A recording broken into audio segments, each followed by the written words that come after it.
इस्लामाबाद और रावलपिंडी में बादल खुलकर बरसे। बेनजीर एयरपोर्ट के लाउंज में पानी भरने से मुतादिद मुसाफिरों का सामान भीग गया। होली फैमिली अस्पताल के बेसमेंट में कायम डेंगू वार्ड में पानी दाखिल हुआ तो डॉक्टर्स ने मरीजों को बेड से न उतरने की हिदायत कर दी। नालालई में कई मुकामात पर पानी की सतह बुलंद हो गई। कमेटी चौक अंडरपास, रहमानाबाद, सैयदपुर रोड, सादिकाबाद, मरी रोड और जामा मस्जिद रोड पर पानी खड़ा हो गया, जिसे निकालने का काम जारी है। लाहौर में मूसलाधार बारिश के बाद जल थल एक हो गया।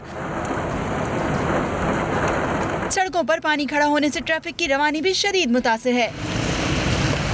मलका कोहसार मरी में रात भर बारिश और सर्द हवाओं के बायस मौसम खुशगवार हो गया। मौसम से लुत्फानंदोज होने के लिए सैयाह होटल से बाहर निकल आए।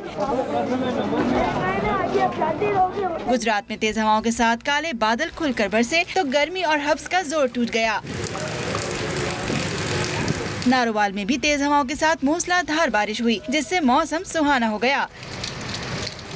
सियालकोट में तेज हवाओं के साथ होने वाली बारिश ने गर्मी का जोर तोड़ दिया, जबकि गली मोहल्लों में पानी खड़ा हो गया। मौसम का मजा उठाने के लिए बच्चे और बड़े बारिश में भीगते रहे। जेहलूम में तेज हवाओं के साथ बादल बरसे तो सड़कों पर पानी खड़ा हो गया। मौसम का हाल जानने वालों ने आइंदा 24 घंटों के दौरान बालाई खैबर पख्तूनख्वा, पंजाब, फाटा और कश्मीर में कहीं हल्की और कहीं तेज बारिश की पेशगोई की है।